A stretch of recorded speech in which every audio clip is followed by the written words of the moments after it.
Meu nome é Luciano, eu sou instrutor de trânsito e hoje eu vou falar para vocês sobre direção defensiva.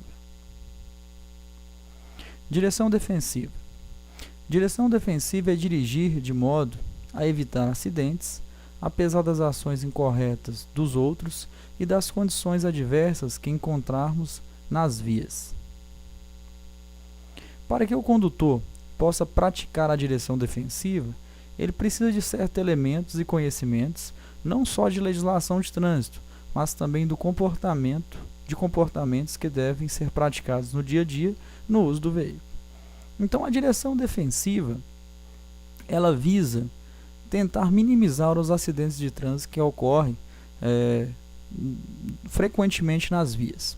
Então, seria técnicas e procedimentos adotados pelo motorista, visando a diminuir os índices de acidentes. Normalmente, nos casos de acidentes, as pessoas procuram identificar ou perguntar quem é o culpado pelo acidente, quando a pergunta correta seria: quem poderia ter evitado o acidente?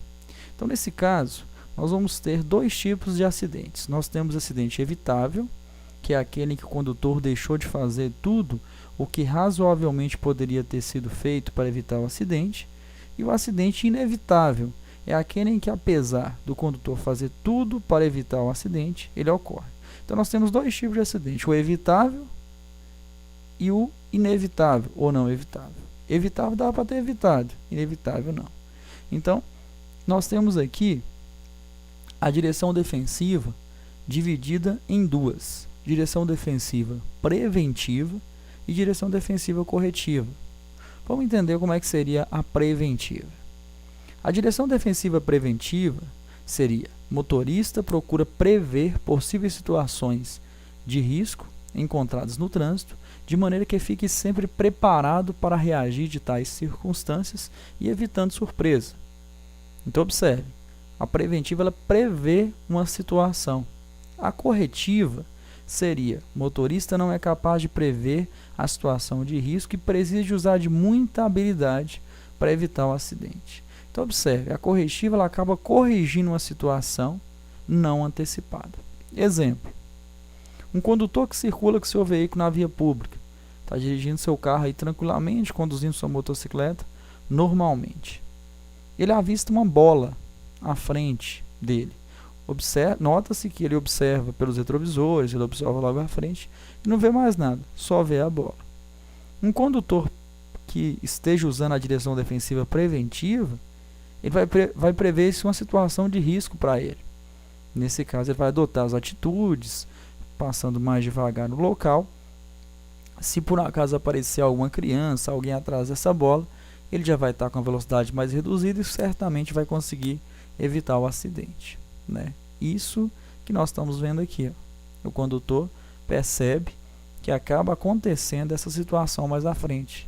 Então, observe, antes ele nem tinha visto a criança apareceu, a velocidade estava reduzida, ele consegue evitar. Então, observe, usando a direção defensiva preventiva, ele evita essa situação, né? A corretiva não, ele não tinha previsto isso, observou a bola, mas não viu a criança, acabou vindo com a velocidade alta, certamente vai ter que usar de muita habilidade para tentar evitar o acidente. Direção defensiva preventiva e corretiva. Preventiva é a que é recomendável, que a gente use. A corretiva, não recomendável. Então, nós temos os dois tipos, preventiva e corretiva. Recomenda-se que nós, condutores, usamos a preventiva e não usar a corretiva, que acaba sendo uma direção defensiva de alto risco, digamos assim. Acaba sendo que você precisa de usar de muita habilidade para tentar evitar um acidente, sendo que a preventiva não precisa, porque você está prevendo algo, né? Pode ser que nem aconteça, mas já está previsto por você. Aqui nós temos os fundamentos da prevenção de acidente, ou também chamar de elementos da direção defensiva. Aqui nós temos como se fosse uma sigla, né? CHAPD aqui. Isso é só uma referência dos 5 elementos da direção defensiva que a gente tem que saber, que é muito mencionado na prova, e eu tenho que seguir isso não só para a prova do Detran, né? Mas para a questão do dia a dia. Esse C que está aqui está referindo-se a conhecimento. Conhecimento sobre o quê? Sobre as regras e leis de trânsito. O que eu tenho que saber sobre o trânsito, como eu tenho que me portar no trânsito. Isso aí seria o conhecimento. O H refere-se para nós como habilidade, um domínio total sobre o veículo que eu dirijo. Há necessidade de eu ter um domínio sobre o veículo. O A refere-se à atenção difusa adequada. Tem vários tipos de atenção que você pode adotar no trânsito. Recomenda-se que você use a difusa. Como é que é difusa? Atenção difusa, você observa 360 graus em torno do seu veículo. Você observa a frente, você observa o painel de instrumentos do carro, os espelhos retrovisores. Dessa forma você consegue visualizar com muita facilidade tudo que está passando ao redor do seu veículo. Você não pode usar uma atenção que é chamada de fixa. Você fica observando só um determinado ponto, sua frente, por exemplo. Não pode usar atenção dispersiva, porque você fica disperso, você fica distraído no trânsito. Também não recomenda-se que você use. Então você deve usar atenção difusa, observando 360 graus em torno de você. O P aqui refere-se à previsão. Antecipar essas situações, antes, com antecedência, analisar, prever todas as suas ações. E o D, a convicção a agir. Você deve decidir rápido e preciso as suas intenções. Então observe, você tem que usar todos esses elementos ou fundamentos da prevenção de acidentes para evitá-los, evitar que os acidentes aconteçam. Então você deve usar o conhecimento, a habilidade, a atenção, previsão e a decisão. Tudo isso aí em situações certamente rápido. Você tem que descobrir, perceber o mais rápido possível, usar todo esse conjunto de elementos da direção defensiva para que você evite aí muitos acidentes de trânsito. Ato e condição insegura. O ato inseguro está relacionado diretamente a você. E condição insegura não necessariamente estaria ligado diretamente a você. Os atos inseguros, a gente destaca 3. Então, os atos seguros é a maneira com que as pessoas se expõem consciente ou inconscientemente a riscos de acidente. Então, o ato inseguro está relacionado diretamente ao condutor. Destaca-se dos atos inseguros imperícia, imprudência e negligência. O que seria a imperícia? A imperícia seria a falta de habilidade, domínio sobre o veículo. O condutor não sabe dirigir, pouco conhecimento aí sobre o veículo e se aventura. Imperícia é um risco de acidente. Imagina a pessoa que não sabe usar corretamente os comandos do veículo, freio, acelerador, embreagem, certamente ele vai causar um risco de acidente no trânsito.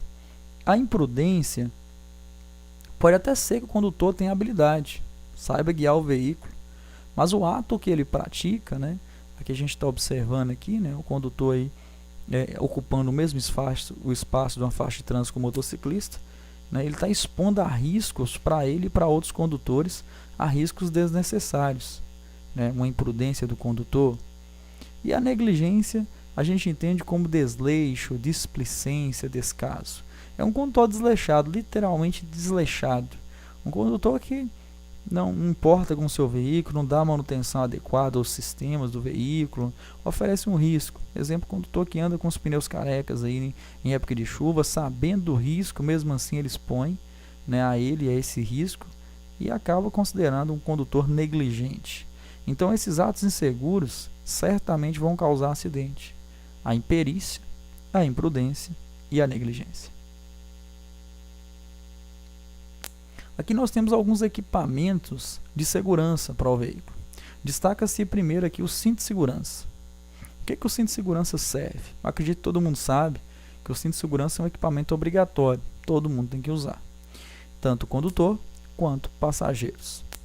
O cinto de segurança, limitar a movimentação dos ocupantes de um veículo em caso de acidente ou numa frenagem brusca. Então, basicamente, ele vai reter os ocupantes no interior do veículo em caso de acidente, Mesmo a questão das leis da física, nesse ponto, quando acontece um acidente e o nosso corpo é referente ao movimento, Que o veículo vai parar e a gente vai tender-se a continuar em movimento, o cinto de segurança vai reter nós no interior do veículo. Nós temos aqui basicamente 3 tipos de cinto de segurança. Nós temos aqui o pélvico, que é o subabdominal, tem o torácico, que é o diagonal, e eu tenho o de 3 pontos.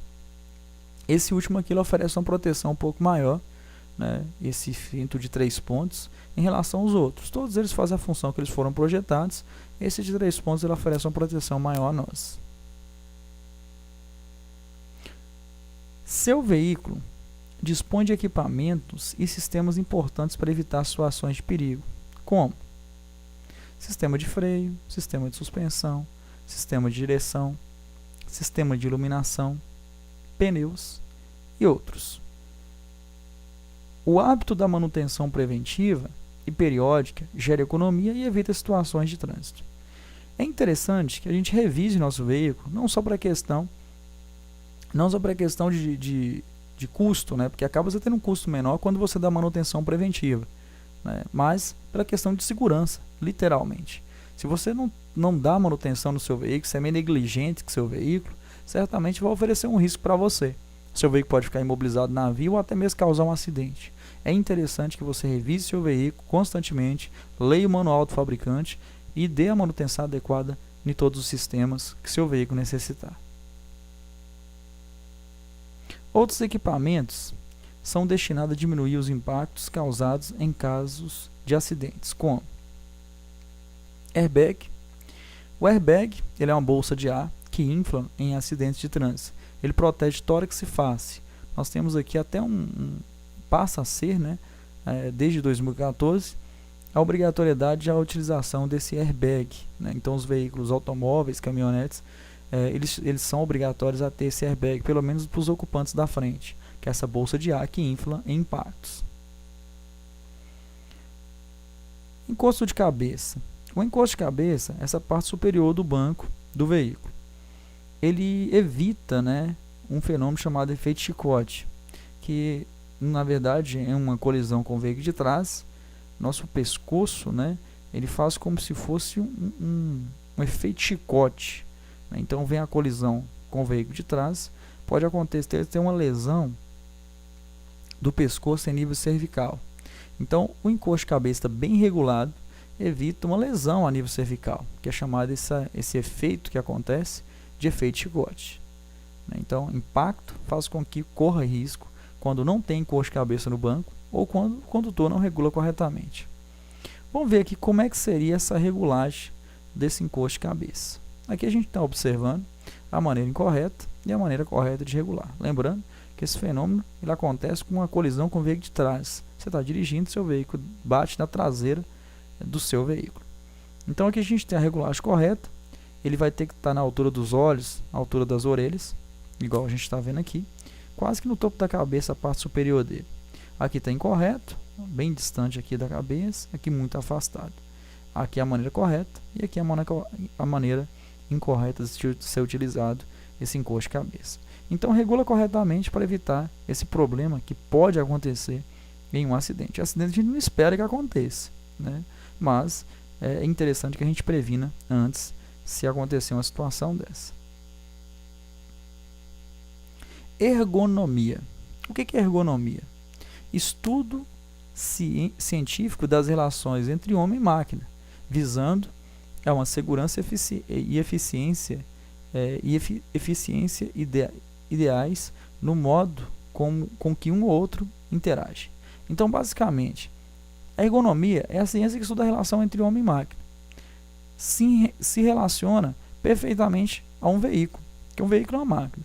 É claro que a ergonomia em si, se a gente for parar para observar, não é só um carro e uma pessoa, né? Nós temos a questão da ciência que estuda a relação entre homem e máquina. Homem e qualquer tipo de máquina, como o carro, uma moto, é uma máquina, nós temos aí o mesmo nome. Então a ergonomia, a gente tem exemplos, por exemplo, de questão de segurança e de conforto. Os airbags, por exemplo, questão de conforto, a ciência em relação entre homem e máquina. O freio ABS, né, que tem a finalidade de reduzir, né, fazer com que não impeça o travamento das rodas do carro, fazendo com que o carro pare mais rápido. A direção hidráulica, para deixar a direção um pouco mais macia. Hoje a gente tem direção elétrica, que é mais macia ainda. Então, cinto de segurança. Então, a gente tem a ergonomia para a questão tanto de segurança quanto para conforto do usuário. Então, a gente tem alguns itens no carro que são para conforto, e alguns itens que são para segurança. Então, se mencionar na prova para vocês ergonomia, lembre, é a ciência que estuda a relação homem-máquina, né, referente principalmente ao veículo que a gente vai conduzir. Direção defensiva e funcionamento do veículo. O nosso veículo, ele dispõe de vários equipamentos dele. É interessante que nós, como condutores, né, proprietários, que fiquemos observando vários itens que esse veículo tem. Uma manutençãozinha básica que você deve dar, digamos assim. Combustível. Muito fácil você perceber isso, né? Vai ter um marcador no painel de quanto combustível que tem, e nós temos por obrigação ficar atento se o veículo tem combustível suficiente para checar o local de destino. Nível de óleo de freio, do motor, direção hidráulica. São itens que você pode observar levantando o próprio capô do carro, né? Vai ter os reservatórios, se você não souber qual que é, você vai ler no manual, vai estar te informando para você observar se os níveis estão corretos de óleo de freio, óleo do motor e da direção hidráulica, se o carro tiver direção hidráulica. Nível de óleo do sistema de transmissão, que é o óleo do câmbio, seria o óleo da caixa de marcha. Esse aqui, na verdade, a gente tem que levar no profissional, tem que levar o carro na concessionária para que eles verifiquem se está no nível correto. E quando for a hora de substituição do óleo, tem que ser levado também para eles fazerem reparo. Esse óleo não dá para você verificar, que fica na parte inferior do carro, fica na parte de baixo do motor do carro. Água do radiador. Isso aqui, coisa simples, todo mundo pode observar, levantou o capô, acha o reservatório, se precisar completar o líquido, você completa, se não, é só verificar se não tem, se está sempre no nível correto. Água do sistema de limpador de para-brisa. É interessante você verificar, porque uma hora ou outra você vai precisar ligar o limpador, é interessante que esteja essa água para que não aconteça a ranhura do para-brisa. Palheta do limpador de para-brisa, né? Também mesma coisa, tem que estar em bom estado de conservação. Você verifica se está em mau estado, se não tiver tem que ser reparado, porque pode correr o risco de danificar o para-brisa quando se acionar ela, se ela não estiver em bom estado de conservação. Desembaçador dianteiro e traseiro, se existirem. Se acontecer de ter o desembaçador dianteiro e traseiro, que a maioria dos carros hoje em dia tem, é interessante que você veja se está funcionando. Se não tiver, é interessante procurar um profissional para reparar. Vai te ajudar muito na época de chuva, o desembaçador dianteiro e traseiro está funcionando corretamente. Funcionamento dos faróis. Verificação, né, todos os dias, é interessante você observar, né, para que quando houver a necessidade, sempre à noite, né, sempre nas vias que exige que o farol esteja aceso, é interessante que esteja funcionando corretamente. Toda a comunicação luminosa no geral, lanterna dianteira e traseira, luz indicador de direção, luz de freio, luz de ré. Toda a comunicação luminosa do veículo é a obrigação de quem está conduzindo o veículo verificar se está tudo funcionando corretamente. Eles vão certamente evitar risco de acidente, né, porque você vai sinalizar corretamente, todo mundo vai perceber sua intenção, você vai evitar acidentes. E até mesmo gera infração, gera pontuação, você vai ter transtornos também se você estiver andando com essas luzes queimadas. Direção defensiva, pneus. Os pneus têm funções importantes: impulsionar, frear e manter a dirigibilidade do veículo. Essas são as funções importantes do pneu. O pneu geralmente o pessoal deixa muito de lado, não observa, quando vai olhar o pneu já totalmente liso, careca, e certamente já não oferece a segurança que ele ofereceria antes. Então você tem que observar calibragem, desgaste, deformação da carcaça, que é a própria estrutura do pneu, e dimensões irregulares. Então você tem que calibrar corretamente, observando o manual do fabricante, desgaste,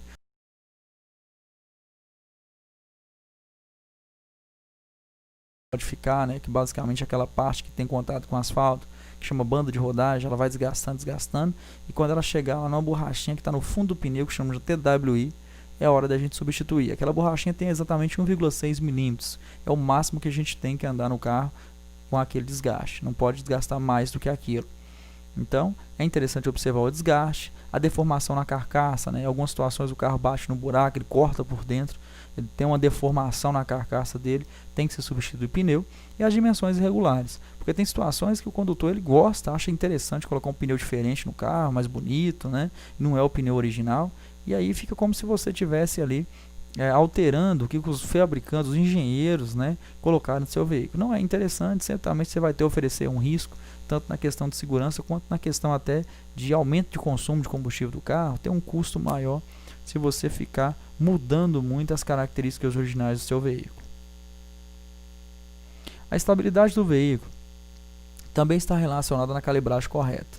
Como eu citei para vocês, observar sempre o manual do fabricante para que você não coloque a calibragem incorreta no tipo de pneu que você tem no seu veículo. Freios. O sistema de freio desgasta-se com o uso do seu veículo e tem sua eficiência reduzida. Freios gastam, existe maior distância para frear com segurança e pode causar acidente. Então o sistema de freio tem que ser verificado. Quanto mais você usa o sistema de freio, mais ele vai desgastar os componentes e você vai ter que fazer uma manutenção um pouco com tempo menor. Quanto mais anda, mais usa freio, consequentemente, uma manutenção com tempo menor, na verdade. A principal razão de perda de eficiência de freio seria nível de fluido baixo, vazamento de fluido, disco ou pastilha gasta, que são componentes que são feitos mesmo para desgastar, lona de freio gasta. Então, se tiver com fluido baixo, quer dizer, o óleo de freio, né, geralmente o sistema de automóveis eles usam um sistema hidráulico, então vai ter um fluido, está aqui debaixo do capô também para você verificar. Vazamento faz com que o fluido diminua, o disco e pastilha gasto também acaba fazendo com que o fluido diminua, dá para você verificar isso aí constantemente. Lona gasta também, é usado na parte traseira geralmente da maioria dos automóveis, ela desgasta com o tempo também. Então verificar, fazer a manutenção preventiva para você aumentar a vida útil dos sistemas, né, e não oferecer risco à sua segurança quando você precisar usar os freios. Para frear com segurança, é preciso estar atento, mantendo uma distância segura e freios em bom estado. Não adianta você estar com um freio em bom estado, um carro zero, carro novo, e você não mantém distância de segmento. Quer dizer, você anda colado no carro da frente. Então, mesmo com o freio em bom estado, vai certamente gerar um acidente. Então, você precisa manter uma distância de segmento e, consequentemente, o freio em bom estado de conservação. Postura do condutor. A sua posição correta ao dirigir evita desgaste físico e contribui para evitar situações de perigo. Então, nesse caso aqui, a gente tem duas ilustrações. Aqui o condutor está com a postura correta e aqui que está com a postura incorreta. Dá para a gente perceber até a coluna dele, né? Que está forçando a coluna, o corpo dele está muito próximo do volante. Dessa forma vai diminuir até o campo de visão dele quando ele observar os retrovisores. Quando ele for fazer qualquer movimento aí, né, uma conversão, o que for, não vai estar utilizando os comandos corretamente. Certamente o corpo dele em si, né, ele vai sofrer bastante, principalmente se for prolongar, ficar muito tempo ali dirigindo o seu veículo. Siga as orientações. Dirija com os braços e pernas ligeiramente dobrados. Os braços têm que ficar ligeiramente flexionados, tanto as pernas como os braços. Não pode estar muito flexionado, como a gente está vendo aqui, senão você vai ficar muito próximo do volante. Apoie bem o corpo no assento e no encosto. A gente tem que ficar no fundo da poltrona, igual está aqui. Né? Esses dois aqui estão até no fundo da poltrona. Né? Então, ficar bem no fundo da poltrona, né? Regulando bem o encosto, o que a gente escora, e o assento que você senta. Segura o volante com as duas mãos. Certamente dessa forma, segurando sempre para o fora do volante com as duas mãos. Utilize calçado que firme bem aos pés. É interessante estar com calçado adequado, que firme bem aos pés ali, que não comprometa a utilização dos pedais. Coloque o cinto de segurança, né, de maneira correta, né, no meio do peito, né, a parte diagonal e a parte subabdominal abaixo da linha da cintura. Fique em posição que permita enxergar bem as informações do painel. É interessante vocês observar porque tem alguns carros que têm uma regulagem de volante. Se tiver essa regulagem de volante e você queira mexer, né, mudar a posição do volante ali, é interessante que você não deixe ele cobrir alguma informação do painel, para que você interprete todas as informações e não ofereça risco à sua condução segura. A posição correta ao dirigir, ela produz menos desgaste físico e aumenta a segurança. Quanto mais você manter uma postura correta, você vai diminuir o desgaste físico e vai usar os comandos de maneira correta, dessa forma evitando, consequentemente, riscos de acidente. Quanto mais você enxerga o que está à sua volta, enquanto dirige, maior a possibilidade de evitar situações de perigo. Então, nesse caso, nós vamos analisar aqui agora, nesse tópico, como usar corretamente os espelhos retrovisores, como regular corretamente os espelhos retrovisores. O retrovisor interno, a gente vai regular ele, aquele lá de dentro do carro, né? A gente vai regular ele da maneira que você consiga observar o máximo do vidro traseiro do carro. Aí você vai ter uma visão maior dessa forma. Os retrovisores externos, lado direito e lado esquerdo, eles são regulados praticamente iguais. Você vai regular da maneira que você veja parte da carroceria, parte da lanterna traseira do carro, e o resto você vai regular mais por exterior do carro. Então, dessa forma, você vai aumentar o campo de visão. Então, regulou aqui, viu parte da carroceria, e da outra forma você aumenta o campo de visão. O da direita é a mesma coisa. Parte da lanterna traseira lá atrás, e o resto você regula para o exterior do carro. Dessa forma, você vai estar aumentando o campo de visão lateral. Dessa forma, aumentando a chance de você não ser surpreendido por algum veículo. Não coloque bagagens ou objetos que impeçam a visão através do retrovisor interno. É muito comum, a pessoa vai viajar, ela enche o porta-mala de bagagem lá, não cabe, ele coloca lá, atrapalhando a visão do espelho retrovisor interno. Então, nesse caso, seria a mesma coisa de você não ter o retrovisor interno. Oferece risco, não é recomendado que você faça isso. Interessante estar tendo sempre livre a visão desse retrovisor interno aqui. Automatismo. O que é automatismo? Mania, vício, executado pelo condutor de forma inconsciente, involuntária. Então, são gestos ou ações efetuadas pelo condutor de forma não consciente, inconsciente, de forma involuntária. Você faz quase que sem perceber. A gente tem automatismo correto e automatismo incorreto.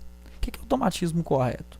É uma maneira correta de você fazer algo automático, digamos assim, e o incorreto é errado. Exemplos. Engrenar as marchas no tempo certo. Nós temos aí o câmbio de marcha e tem os locais para você colocar a primeira, segunda, terceira, quarta, quinta, ré. E você engrenar ela corretamente, passar marcha no tempo certo, reduzir no tempo certo, são automatismos corretos. Posicionar o corpo corretamente no banco, já saber como é que faz a regulagem, vai ser passado, claro, na prática. Então, quando você se habilitar, você vai aprender como é que regula corretamente o banco, como é que passa a marcha, e, consequentemente, você fazendo isso várias e várias vezes, vai ficar automático. Posicionamento das mãos ao volante. Só tem duas formas de segurar o volante corretamente. Sempre com as duas mãos por fora do volante. A gente tem que acompanhar como se fosse um ponteiro de relógio, como se fosse os ponteiros de um relógio, marcando as horas 9h15 ou 10h10. Então você pode segurar o volante no meio, igual está aqui, ou mais em cima um pouquinho. Seria mais ou menos aqui, 9h15 ou 10h10. Ou no meio do volante ou mais em cima um pouquinho. São as únicas formas corretas de segurar o volante. Aprendeu dessa forma, várias e várias vezes fazendo isso até terminar seu curso prático, ou até depois que se habilitar, usando corretamente, fica automático. Automatismo incorreto. Exemplos. Deixar de sinalizar suas intenções. De tanto você fazer isso de tanto você fazer as conversões sem sinalizar, por exemplo, isso fica automático. Vira um automatismo. Então você deixa de sinalizar com antecedência todas as suas intenções. Automatismo incorreto, errado. Andar com o pé apoiado no pedal de embreagem. O pedal de embreagem ele é projetado para que você use. Para quê? Para passar marcha, para arrancar o carro, para a imobilização dele quando ele estiver quase parando. Então você usa ela e você libera ela. Você não pode ficar andando vários quilômetros com o pé em cima da embreagem. Nesse caso você vai estar desgastando os componentes e oferecendo um risco, porque talvez quando você quer parar, por exemplo, você está com o pé em cima do pedal de embreagem, você acaba acionando a embreagem primeiro, ou ao mesmo tempo que o freio, o carro leva mais tempo para parar. Então não é recomendável que você ande com o pé em cima do pedal de embreagem. Segurar o volante de maneira incorreta. Não segurar da forma que já mencionei para vocês, ou segurar com a mão só, segurar incorretamente, desde que não seja passado da forma que não tem outra forma de segurar o volante. Acaba sendo um automatismo também incorreto. Agora nós vamos falar sobre algumas leis da física que vai atuar sobre o seu veículo em deslocamento. A primeira seria a aderência. O que é aderência? Aderência é a capacidade de atrito do pneu com o pavimento. É a capacidade do pneu se prender à pista de rolamento. Isso é aderência, atrito do pneu com o asfalto, contato do pneu com o asfalto. A aderência ela está relacionada principalmente à calibragem correta do pneu. Então aqui, por exemplo, nós temos as situações, pouca pressão, pressão correta, excesso de pressão. Quando acontece pouca pressão, quer dizer, né, se era para você colocar, sei lá, 60 libras nesse pneu, você colocou 30, ou era para colocar 30, você colocou 20, nós temos o veículo com pouca pressão. O que acontece? Ele vai desgastar as laterais do pneu e esse meio vai dobrar por interior. Nesse caso, nós vamos ter uma perda de estabilidade também, porque vai perder atrito, vai ter atrito só nas laterais, o meio não vai ter. Excesso de pressão, ao contrário aqui era para ter, sei lá, 30 libras, colocaram 60 libras nesse pneu. Excesso de pressão. Desgasta o meio e a lateral já não tem contato. Aqui é como se colocasse um pneu mais fino no carro, porque ele vai ter pouco contato com o pavimento. As laterais não vai ter tanto e vai ter mais contato com o meio. É desgaste irregular e perda de aderência, consequentemente, perda de estabilidade também. Pressão correta. Aqui nós temos o desgaste correto do pneu. Toda essa parte aqui teve contato com o asfalto, teve uma maior aderência, um maior contato com o asfalto. Também observo desgaste, observo calibragem, de acordo com o manual do fabricante, como a gente está acompanhando aí o curso, né, o vídeo. E aqui nós temos a questão do desgaste. Essa borrachinha que está no fundo do pneu, esse fundo aqui no friso do pneu aqui, ela tem exatamente 1,6 milímetros. É o máximo que o pneu pode rodar. Essa parte do pneu, que é a banda de rodagem, ela vai desgastando, desgastando. Quando ela chegar nessa borrachinha no fundo do pneu aqui, é a hora de substituir o pneu. Então observe, nós vamos trocar o pneu do carro quando tiver desenhos, quando tiver os sulcos ou frisos ainda. A gente não pode esperar totalmente ele ficar totalmente liso, conhecido como pneu careca, para poder substituir, não. Chegou na borrachinha lá no fundo do pneu, é a hora de substituir o pneu. Sempre observando calibragem e também a conservação. O que tem relação com a aderência diretamente é isso. A aderência ela trabalha de forma contrária à velocidade. Quanto maior a velocidade do seu carro, menor a aderência, menor atrito você tem. Quanto menor a velocidade, maior a aderência. Então observe, você tem que analisar que a aderência ela já trabalha de forma contrária à velocidade. Então você tem que manter seu veículo em bom estado, questão de pneu em bom estado de conservação e calibrado corretamente para que você mantenha o máximo de aderência possível no seu veículo, né? Então isso aqui vai interferir na questão da aderência, sim, né? Do atrito do pneu com o solo, questão de calibragem e questão de desgaste dos pneus. Primeira lei de Newton, ou também chamada de lei da inércia. O que é isso? A primeira lei de Newton, ela diz o que para nós? Todo o corpo permanece em seu estado de repouso ou de movimento uniforme em linha reta, ou movimento retilíneo, a menos que seja obrigado a mudar seu estado por forças impressas a ele. Então, o que ele diz? O que Newton diz sobre isso? Então nós temos, se um corpo está parado, ele tende a ficar parado. Se o corpo está em movimento, tende-se a continuar em movimento, a menos que uma força seja aplicada a ele. Quando a gente está em um ônibus, nós estamos parados dentro de um ônibus. O ônibus está parado e os ocupantes do veículo estão parados. Quando o ônibus começa a entrar em movimento, o que o corpo nosso faz? Vai para trás. Mas não necessariamente. O que a lei da física fala? O que a lei de Newton fala? Um corpo em movimento tende a continuar em movimento e um corpo parado tende a permanecer parado.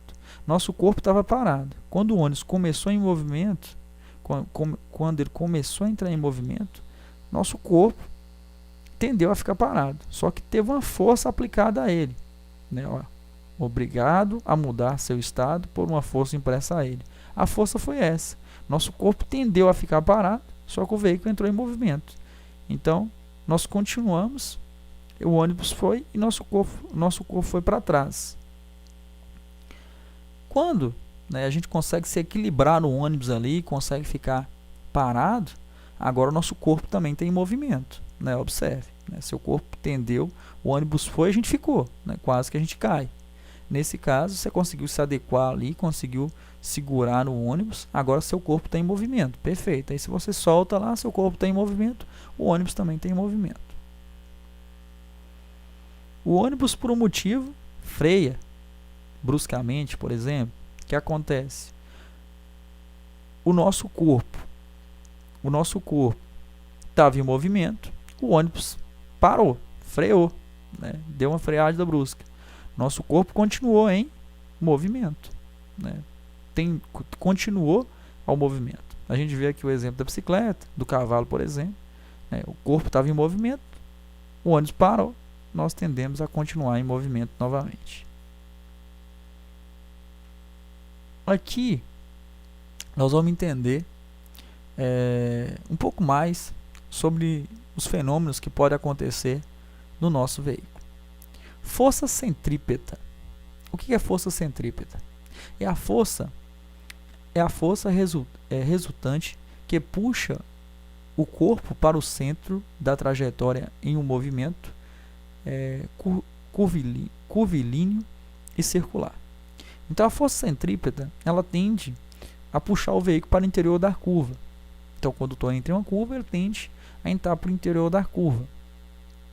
A força centrífuga é a que o atira fora da trajetória circular. A força centrífuga dá percebida quando você está entrando em uma curva com velocidade um pouco mais alta. Então, exemplo, quando tu entra em uma velocidade mais alta, o corpo dele tende a ser arremessado para fora. Né? Dá para você perceber isso quando eu estou fazendo a curva para a direita. Nosso corpo vai para a esquerda. Isso é força centrífuga, está atuando sobre o corpo dos ocupantes do veículo. Transferência de massa. O que é transferência de massa? Consiste na sobrecarga de peso no eixo traseiro ou dianteiro em razão de aceleração ou desaceleração, frenagem. A transferência de massa seria assim. Quando o condutor freia o seu veículo, o peso que está no eixo traseiro vai para o dianteiro.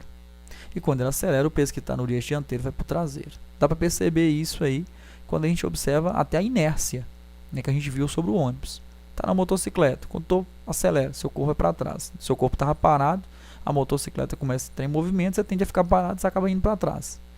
Quando freia, ao contrário, você estava em movimento, a motocicleta para, a gente tende a continuar em movimento. Aí a gente vai para frente. Então, essa transferência de massa, que é essa troca de peso, está mostrando aí, basicamente, também a inércia sendo aplicada. Chama transferência de massa. Lembra aí, é só a troca de peso. Quando freia, o peso vai para frente. Quando acelera, o peso vai para trás. Isso aqui são alguns comportamentos que podem atuar sobre o veículo. Nós temos aqui o comportamento subestessante e o comportamento sobreestessante. Quando o condutor entra em uma curva em uma velocidade alta, o que acontece? Acontece o subestessamento. O condutor entra na curva com velocidade alta, tende-se a desgarrar a parte dianteira do veículo. Por que a dianteira? Lembra da transferência de massa? Acelera, o peso vai para trás. As rodas dianteiras tendem a ficar mais leves, desgarra do pavimento. E aí o carro tende a sair de frente em uma curva, igual ele está saindo aqui. O comportamento sobreestessante é diferente. É quando tem a frenagem, a desaceleração. Quando você, exemplo, está com velocidade alta e pisa no freio numa curva, acontece a transferência de carga, o peso que está atrás vai para frente, a parte traseira do carro fica mais leve, ele desgarra do pavimento e tende a entrar para o interior da curva. Então, o comportamento subestessante é o desgarramento das rodas dianteiras. O sobreestessante é o desgarramento das rodas traseiras. Aqui tem relação da aceleração e aqui tem a relação da frenagem.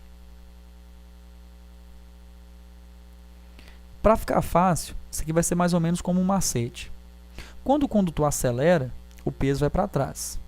Acontece em uma curva, por exemplo, o subestessamento, que é o desgarramento das rodas dianteiras. Acelerou, o peso vai para trás, a parte da frente está mais leve, tende a desgarrar com mais facilidade.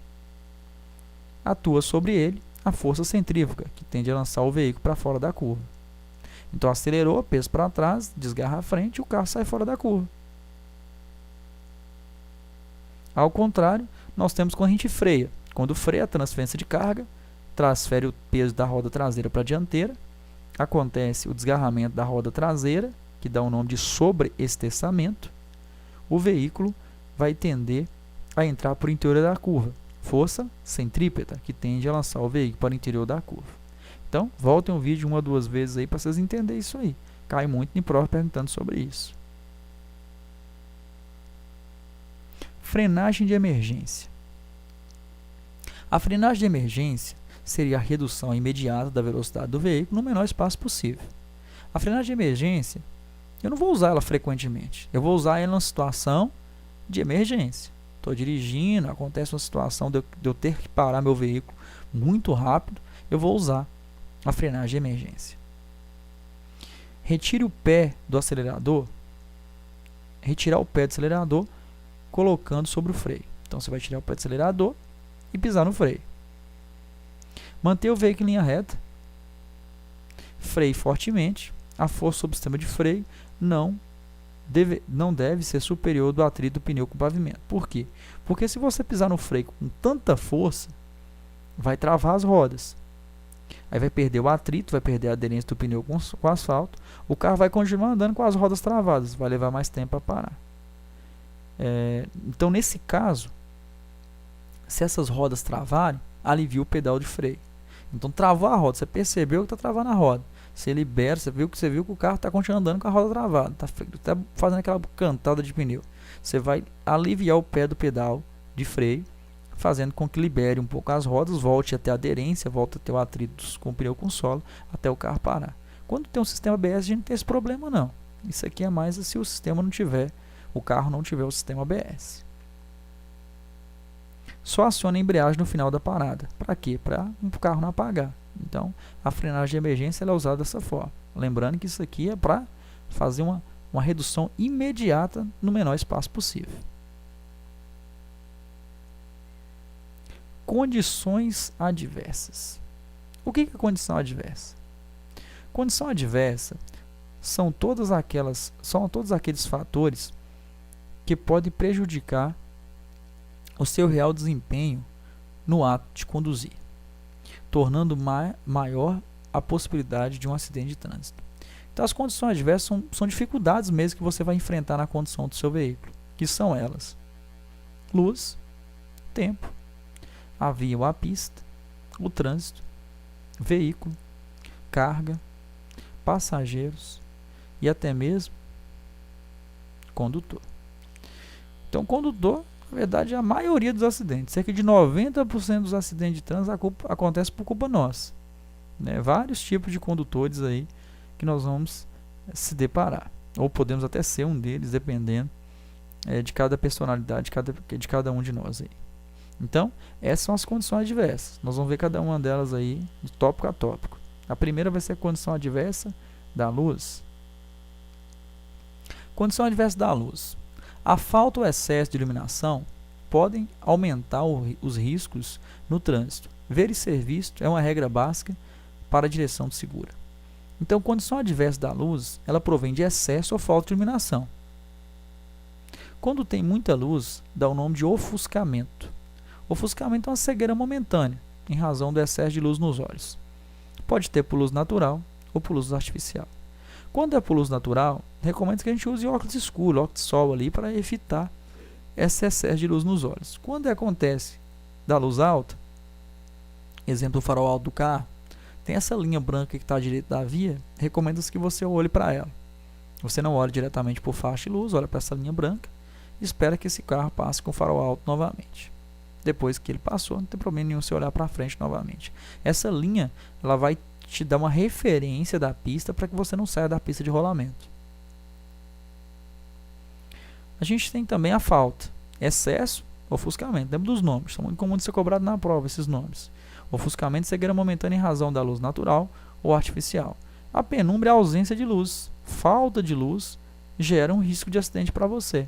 Se não tem luz, noite, por exemplo, escuro, a luz você vai ficar dependendo diretamente da luz emitida para o seu veículo. Por isso que tem que estar a parte elétrica toda em bom estado, para que não ofereça um risco para você.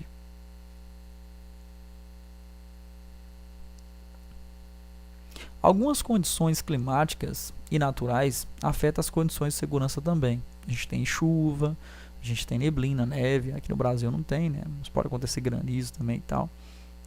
Pode acontecer essa situação também. Mas as mais comuns são chuva, né? Neblina, cerração, vento. Isso pode causar um risco aí à segurança nossa. Nessas condições, devemos adotar as atitudes para garantir a segurança, reduzindo velocidade, redobrando a atenção, para cada situação ali adversa que a gente acaba enfrentando. A primeira é chuva. O que a gente deve fazer em chuva? Redobrar a atenção, acionar a luz baixa do farol. Nós temos aí 3 luzes do carro, né? O farol lente, farol baixo, farol alto. Recomendo na época de chuva usar o farol baixo, para não ofuscar a visão do outro condutor e você conseguir visualizar com mais facilidade. Aqui o desenho aqui já indica para a gente que a gente tem que fazer, ó, reduzir a velocidade. A placa de 60, eu vou 40, sou um condutor defensivo, vou na velocidade um pouco mais baixa pela condição adversa que eu estou enfrentando. Aumente a distância do veículo da frente. Quando chove, o carro leva mais tempo para parar depois que aciona os freios.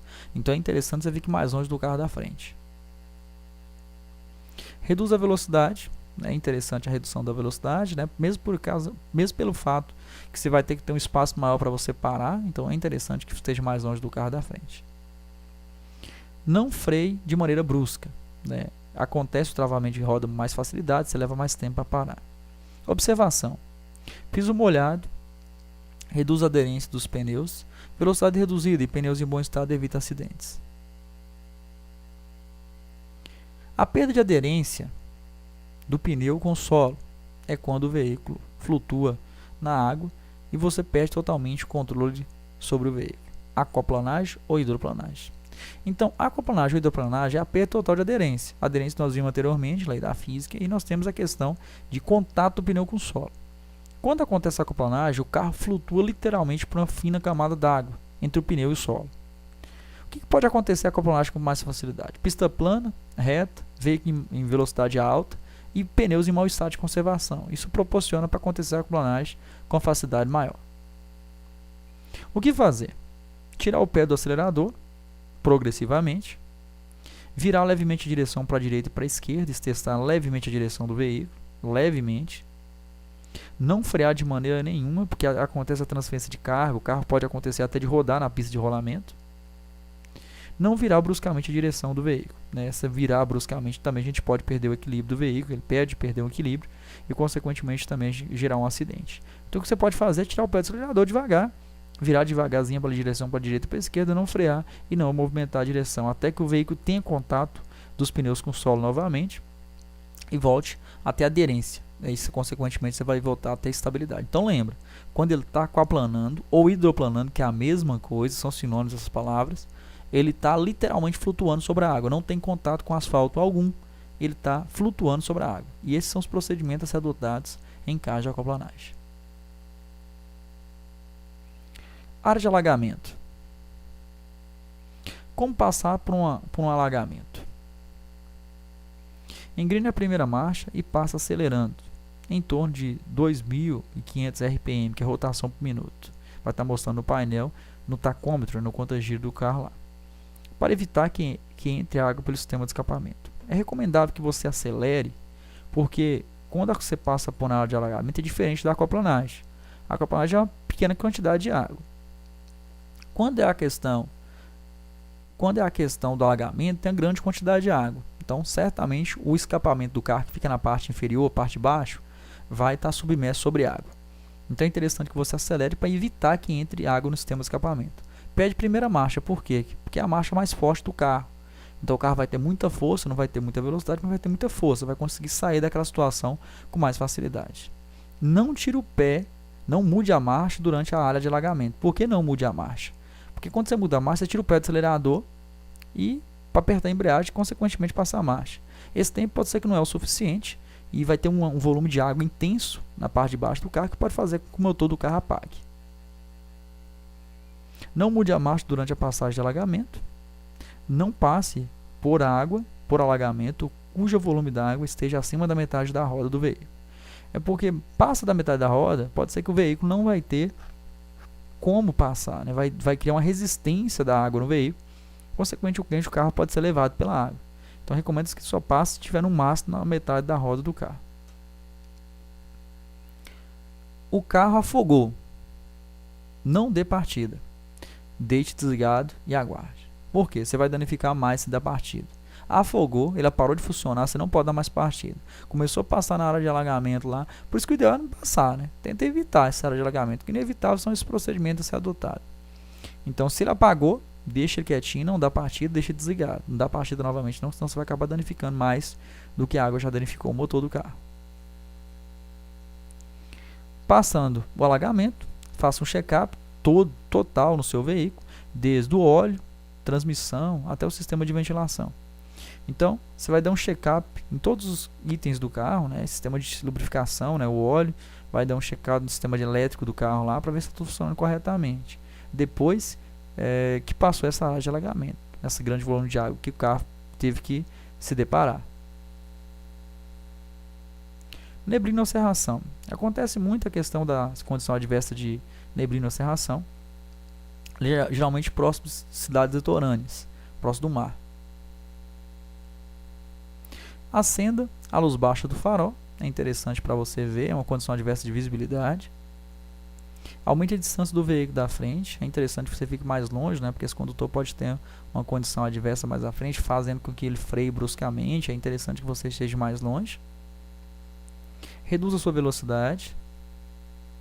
Não use o farol alto, porque pode ofuscar a visão do condutor que vem em sentido contrário.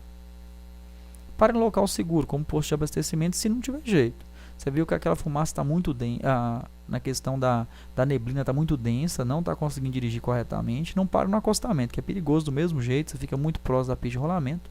Tenta achar um local seguro, como exemplo, um posto de gasolina, um posto de abastecimento, até esperar aquela névoa dissipar para que você continue prosseguindo sua viagem segura.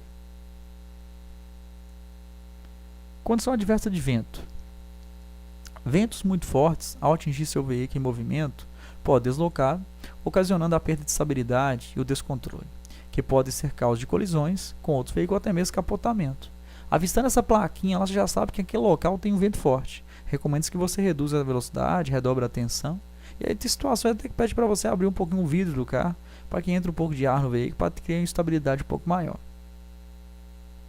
O que fazer? Vendo a sinalização correspondente, reduz a velocidade, para não ser surpreendido e para manter a estabilidade do veículo. Então toda condição adversa, vocês perceberam já, fala tudo lá, ó, reduzir velocidade e redobrar a tensão. Essa e mais alguns itens lá de cada condição adversa. Sempre a redução de velocidade é interessante, porque a aderência trabalha de forma contrária à velocidade. Quanto maior velocidade, menor aderência. Quanto menor velocidade, maior aderência, maior estabilidade ao veículo. Aqui nós temos a condição adversa da fumaça, onde a fumaça há fogo. Aquele ditado popular dá certinho para cá. Então, quando tem a fumaça está muito densa, o ideal é que você não passe. Agora tem situação que é inevitável. Evite passar quando a fumaça estiver muito densa. Caso seja inevitável, acenda os faróis do carro, é interessante. Fechar os vidros também, né, porque senão você não consegue respirar dentro do carro. Não pare dentro da nuvem de fumaça, que pode gerar um acidente. Talvez um condutor que vem atrás pode ser que não perceba a sua intenção ainda, e certamente gerar um acidente. Não freie bruscamente, de maneira nenhuma frear bruscamente seu veículo.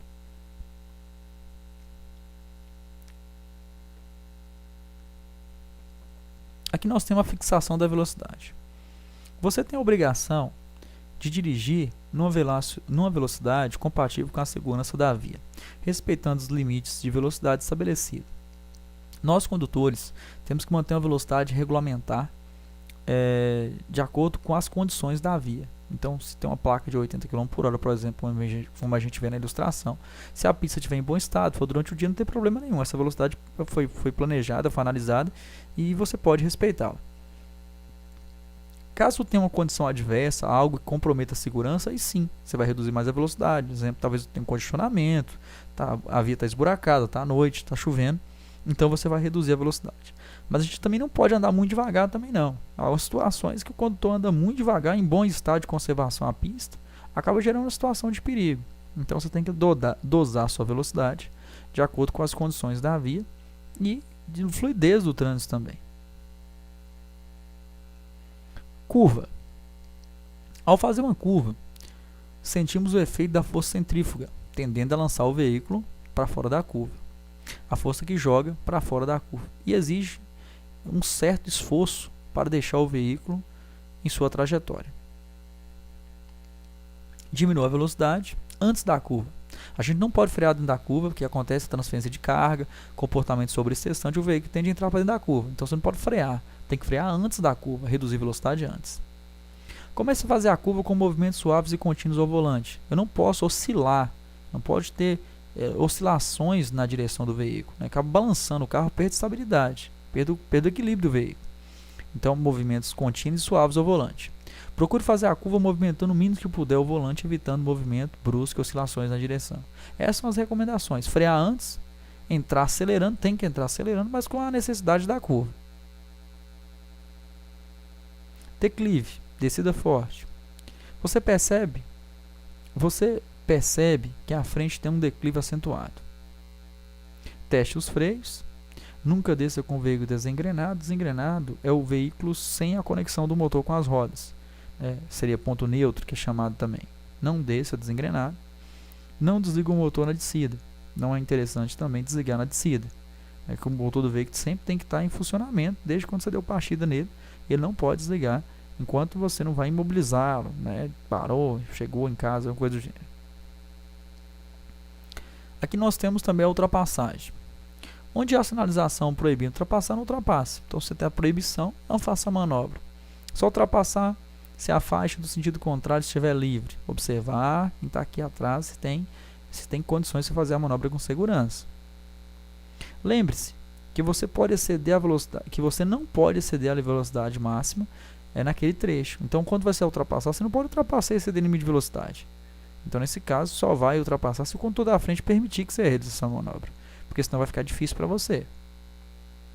Não dificulte a ultrapassagem, dê sempre a passagem pelo lado esquerdo da via. Não tenha pressa, aguarde a condição permitida e segura para que você realize essa manobra com segurança. Qualquer estreitamento de pista, referente ao estreitamento de pista, qualquer estreitamento de pista aumenta risco, não tem jeito. O estreitamento de pista, a pista está mais estreita do que o normal. Aqui, por exemplo, por causa de um buraco, quebrou ali o pavimento, ficou uma faixa de trânsito inutilizável. Pontes estreitas, sem acostamento, obra de desmoronamento, barreiras, presença de objetos na pista, por exemplo, provocam estreitamento de pista. Redobre sua atenção, reduza a velocidade. Quando for possível a passagem de apenas um veículo por vez, aguarde um momento oportuno. Então, você vai passar um por vez, a gente vai esperar a oportunidade ideal para não oferecer risco à nossa segurança. Acostamento. Acostamento é uma parte mais diferenciada da pista de rolamento, destinada à parada ou estacionamento de veículos em situação de emergência, a circulação de pedestres e bicicleta quando não houver local apropriado. Então, o acostamento, você pode usar ele em situações extremas. Você não pode parar no acostamento, exemplo, para tirar foto da paisagem lá que acha bonito. Isso não é permitido. Vai cometer infração de trânsito, oferece um risco à segurança sua, e dos outros usuários. O pedestre é para circulação, bicicletas e pedestres, quando não houver local apropriado para eles. Você pode usar em situação de emergência, como a gente está vendo na ilustração, o carro quebrou, furou o pneu ali. Ele está fazendo esse reparo, colocou a sinalização e depois vai sair do local. Então, se tiver também, colocar a sinalização adequada para não oferecer risco. É perigoso e proibido trafegar pelo acostamento, ou mesmo parar, que não seja uma situação de emergência. Condição adversa da via ou da pista. Ondulações, buracos, elevações, inclinações ou alterações do tipo de piso pode desestabilizar o veículo e provocar perda de controle. Então, buraco na pista, depressões, situações em que você observa que vai oferecer risco, aumenta a chance de você causar um acidente. O atrito do pneu com o solo é reduzido pela presença de água, óleo ou barro. Então, essas situações, recomenda-se que você reduza a velocidade, redobre sua atenção e passe mais devagar nesses trechos, mesmo por causa da situação em si que a via vai mostrar para você. Então, reduzir a velocidade, redobrar a atenção, tomar os devidos cuidados aí, nessas situações da pista, da via ou da pista em mau estado. Árvores ou vegetação. Árvores e vegetações nos canteiros centrais das avenidas ou nas calçadas pode esconder placa de sinalização. Você está dirigindo seu veículo, você observa lá a placa, né, a vegetação cobrindo a sinalização, e já pode gerar um acidente para você. Por quê? Você não vê. Tem uma placa proibida de virar à direita, você acaba virando à direita. Geralmente vai causar um risco de acidente para você.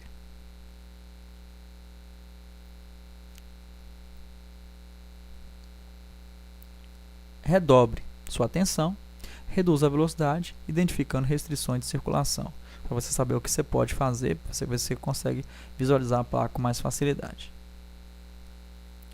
Cruzamento. Cruzamento, elas são áreas de risco no trânsito. Quanto mais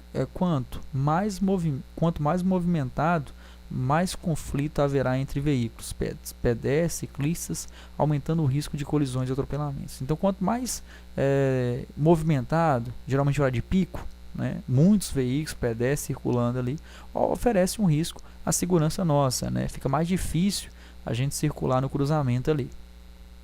Independentemente de existir algum tipo de sinalização, você deve redobrar sua atenção. Então, tendo ou não sinalização de trânsito, a gente tem que redobrar a atenção. Certamente você já ouviu falar de acidente acontecendo em local sinalizado. É muito comum de acontecer. Sempre tem um condutor ou outro respeitando as normas de trânsito lá, e a gente tem que estar sempre usando a direção defensiva para evitar a colisão. Reduza a velocidade. Respeite a sinalização de trânsito e as regras de preferência também, né? As regras já estão no vídeo aula que está no YouTube também, né? No meu canal, referente à questão de norma de circulação em conduta. Não vou falar para elas sobre agora não. Vocês acessem o vídeo que vai estar mostrando lá sobre regras de preferência de passagem, norma de circulação em conduta. Trânsito. Congestionamento, aglomeração de pedestres, intensidade de veículo pesado. Isso tudo gera situação de perigo para você no trânsito. Congestionamento, muitos pedestres, intensidade de veículo pesado. Tudo isso gera risco. Reduz a velocidade, redobra a tensão. Se for veículo de mau porte, aumente um pouco a distância de segmento. Veículo. Cuidar do seu veículo é um fator importante, muito importante, a ser considerado para não ocorrer acidentes. Então você tem por obrigação, nós vimos ali na aula aí, referente aos sistemas, né, para que você verifique e mande no profissional para reparar. Então se você tem um veículo, você tem que manter em bom estado de conservação, para não oferecer risco para você. Nós temos aí pneu gasto, limpador de para-brisa com defeito, freio desregulado, falta da buzina, sistema de suspensão com problema, lâmpada queimada, espelho retrovisor deficiente, defeito nos equipamentos obrigatórios, cinto de segurança defeituoso. Tudo isso oferece risco. Todos esses itens e mais um pouco, de mais alguns, vocês têm que verificar, né, para não oferecer risco à segurança suas aí. É por obrigação sua manter seu veículo em bom estado de conservação e uso. Condição adversa da carga. Carga mal distribuída, mal embalada ou acondicionada inadequadamente, falha na imobilização, amarração dos volumes dentro do compartimento de carga, desconhecimento do tipo de carga a ser transportada. Então você tem que observar, né, quando for transportar carga em algum veículo, né, amarrar corretamente, fazer o procedimento adequado, porque senão oferece um risco à sua segurança e dos demais usuários. Essa carga ali, por exemplo, dessa ilustração está quase caindo ali, oferecendo um risco à segurança dos condutores dos veículos. Condição adversa de passageiro. O condutor é responsável pela segurança dos ocupantes do veículo, portanto, mantenha a ordem. Quando você coloca algum passageiro no seu veículo, ou você transporta, você tem por obrigação zelar pela segurança dele. Então, se você está dirigindo o carro, você é responsabilizado até no acidente de trânsito. Então, nesse caso, exija, né, manter uma ordem lá no veículo. Mesmo se você não é o proprietário, mas está conduzindo, você é o responsável. Então, exija a ordem lá no veículo para todo mundo respeitar e não te confundir, não te atrapalhar na condução do seu veículo.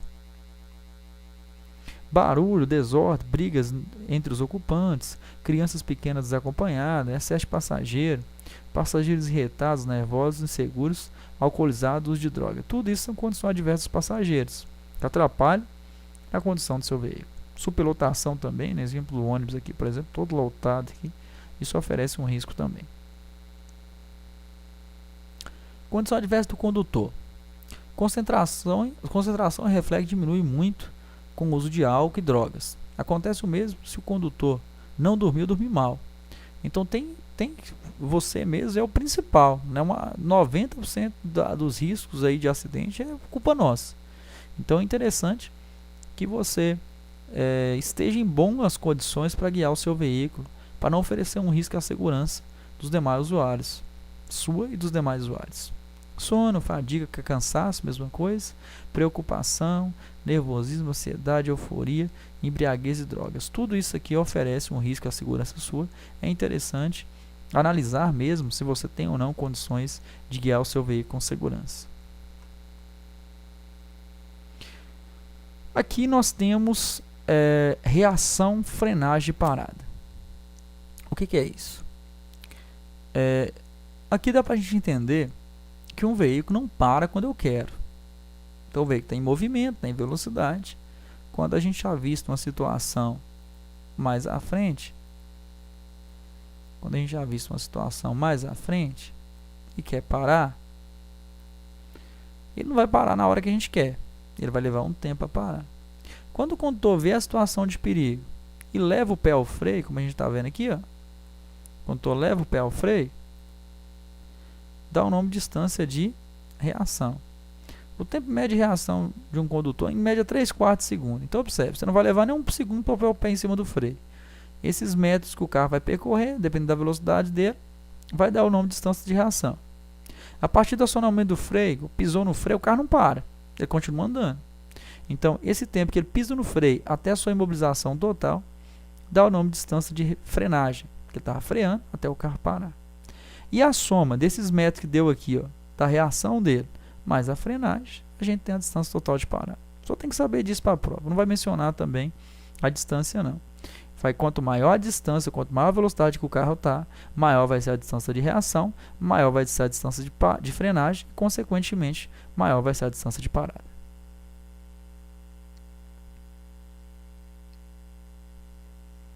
Como prevenir os acidentes? Existem procedimentos que, quando praticados conscientemente, ajudam a prevenir ou evitar acidentes. Podemos chamar esses procedimentos de método básico da prevenção de acidentes e aplicá-los em qualquer atividade do dia a dia que envolva risco. Nós temos a primeira colisão. Essa primeira colisão era considerada colisão com o veículo da frente. O condutor bate no veículo da frente. É aquela em que você bate no veículo que está à sua frente e diz, infelizmente não foi possível evitar. Por quê? Por ele ter parado bruscamente ou não ter sinalizado que iria virar. Então você imagina, você bate no carro da frente e fala que não teve culpa, né? Porque infelizmente não deu para ele parar porque ele freou bruscamente e você ou ele não sinalizou adequadamente, não sinalizou previamente. Aí nós temos o artigo 192 que diz para nós: deixar de guardar a distância de segurança lateral e frontal entre os seus e os demais veículos, infração grave. Então observe, né? Infelizmente não foi possível evitar, porque parou bruscamente ou não sinalizou. Então nós temos aqui a infração só para refletir sobre o assunto. Deixar de guardar a distância lateral e frontal entre os seus e os demais veículos. Infração grave. Então mantenha a distância de segmento, mantenha a distância do veículo da frente. Observe o trânsito à frente do veículo que o precede. O veículo que precede é o carro da frente. Então lá na frente você tem que observar se não tem um trânsito, alguma coisa que vai influenciar com que ele reduza a sua velocidade, porque se ele for reduzir, você tem que reduzir também, para você sempre manter a distância do veículo da frente. Ficar atento a sinais emitidos pelo veículo da frente. Se eu contou aqui, por exemplo, se deu a azulzinha vermelha, pisou no freio, você pisa no freio também. Se deu seta para a esquerda ou para a direita, ele vai reduzir a velocidade, você reduz também. Dessa forma, você evita a colisão com o veículo da frente. Colisão com o veículo de trás.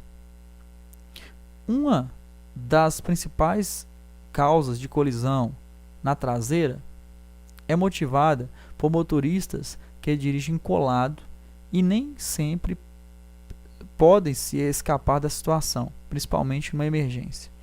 Então, se o condutor anda colado no veículo da frente, né, você está dirigindo, tem alguém colado na traseira do seu veículo ali, certamente ele pode não ter espaço, talvez uma manobra que você faça, né, e colidir com a traseira do seu veículo. Não fique indeciso ao percurso. É interessante que você, dirigindo seu veículo, sinalize sempre com antecedência para evitar uma colisão com o veículo de trás. Não freie bruscamente. Defina o trajeto e sinalize com antecedência. É interessante você definir o trajeto de casa. Eu vou sair, vou pegar tal rua, tal avenida. Dessa forma você adianta mais o seu percurso e acaba evitando uma situação dessa. Facilite a ultrapassagem.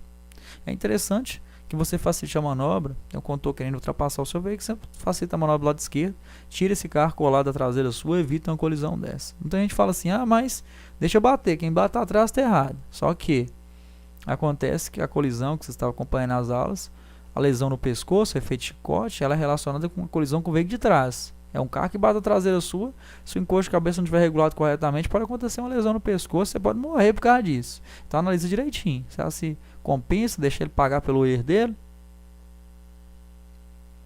Colisão frente com frente ou frontal. É um dos piores tipos de acidente que tem, pois em poucos segundos os veículos se transformam em ferros torcidos, envolvendo os ocupantes, condutores e ocupantes de tal maneira que raramente escapam com vida. Então, geralmente é um acidente violento, raramente as vítimas escapam ilesas.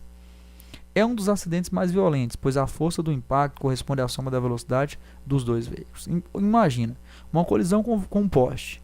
Um condutor está a 80 km por hora no carro dele, ele bate no poste. O impacto da batida foi 80 km por hora.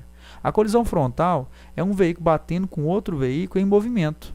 Então, exemplo, um carro está a 80 km por hora, ele bate de frente com o outro a 80 km por hora. O impacto da batida a gente soma. Então, é como se estivesse batendo não 80 km por hora, 160 km por hora. O impacto da batida entre os dois. Só ultrapassar com segurança onde for permitido. Entrar nas curvas com velocidade compatível. Respeitar o limite de velocidade e demais condições. São recomendações aí para evitar a colisão. Colisão nos cruzamentos. Esses acidentes ocorrem nas manobras de virar à direita ou à esquerda, não observando o semáforo ou a preferência de passagem do local, assim como a travessia de pedestre. Então, essa colisão geralmente é falta de atenção do condutor. Falta de atenção de um ou mais condutores ali, certamente gerando esse tipo de colisão. Muito comum de acontecer o abarroamento, como a gente está vendo aqui, que é a colisão lateral, né? O condutor bate na lateral de outro veículo. Reduz a velocidade ao transpor um cruzamento. Olhar para os dois lados, primeiro para a esquerda. Recomendo que a gente olhe primeiro para a esquerda, que teoricamente é o veículo que chega primeiro em seu veículo. Né? Você vai entrar na interseção, né? Qual chega primeiro? Lado esquerdo. Então você olha primeiro lado esquerdo. Só realizar a manobra em local permitido e com segurança. E aqui nós temos 1/3 dos acidentes de trânsito acontece nos cruzamentos. De cada 3 acidentes, um é no cruzamento. Então é uma proporção considerável. É interessante a gente analise direitinho, né, e tente evitar ao máximo esse tipo de acidente. Colisão nas ultrapassagens. Em locais de pouca visibilidade, nas curvas, locais proibidos por sinalização, verifique sempre. Observar as condições de segurança, só ultrapassar em local permitido, manter a distância lateral de segurança, o tempo suficiente para realizar a ultrapassagem com segurança. Analisa todos os critérios para depois realizar uma manobra de ultrapassagem. Não certamente vai oferecer um risco a você e os demais condutores. Colisão misteriosa. 3 tópicos aí que a gente tem que decorar. Esse último até que não. Acidente grave, não são todas, né? Mas esses dois de cima sim. Envolve apenas um veículo, causas desconhecidas. Geralmente acidente grave. Esse tipo de colisão é uma colisão estranha mesmo, né? Geralmente ela tem umas proporções estranhas. E basicamente seria isso. Tem que envolver um veículo só. Causas desconhecidas, nem a perícia geralmente descobre uma real causa. Ela tem hipótese, mas ela não chega na real causa dessa colisão. Então, causas desconhecidas e geralmente acidente grave, porque se a vítima morreu ou foi levada em estado de urgência para o hospital, ela vai ser considerada um acidente grave, né? Então, a maioria deles geralmente é grave.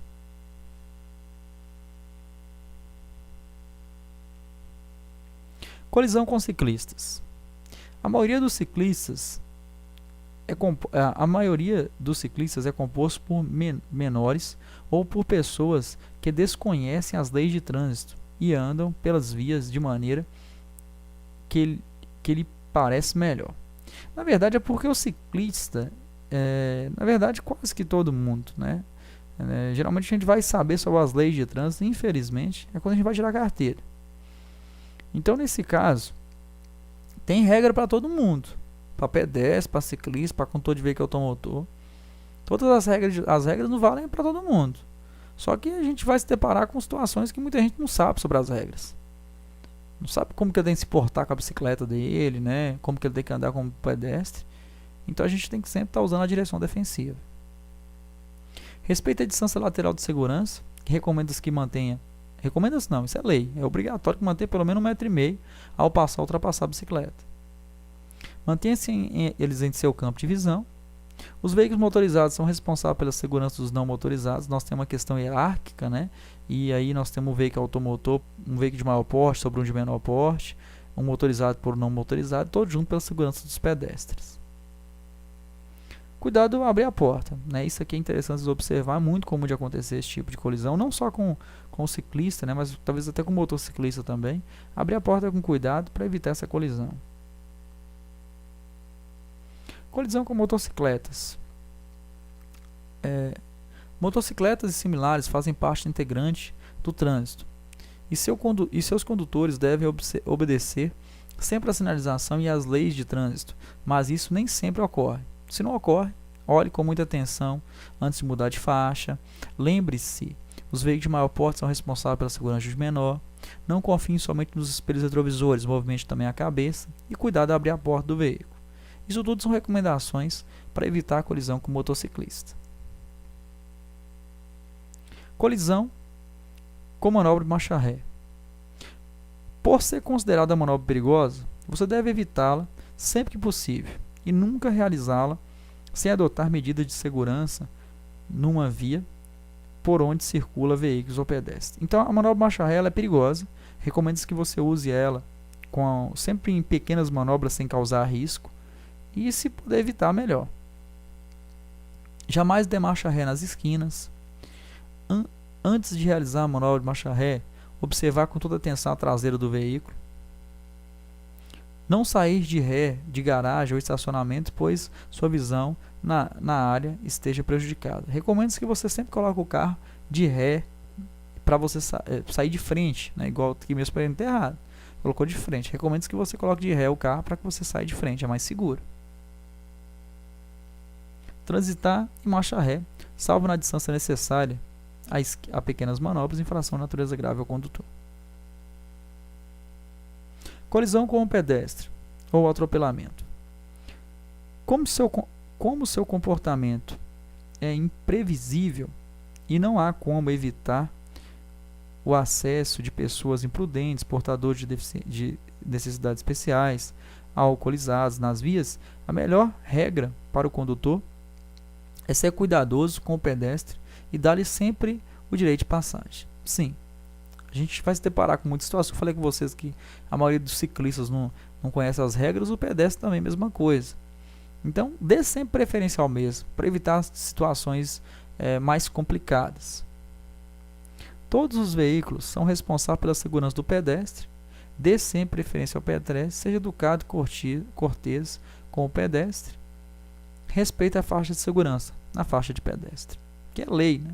Obrigatório que você sempre dê a passagem ao mesmo, para a questão de evitar situações mais complicadas. Colisão com animais. Ocorre sempre com mais frequência nas zonas rurais, pois os animais muitas vezes rompem as cercas, invadem as estradas sem que os donos percebam de imediato.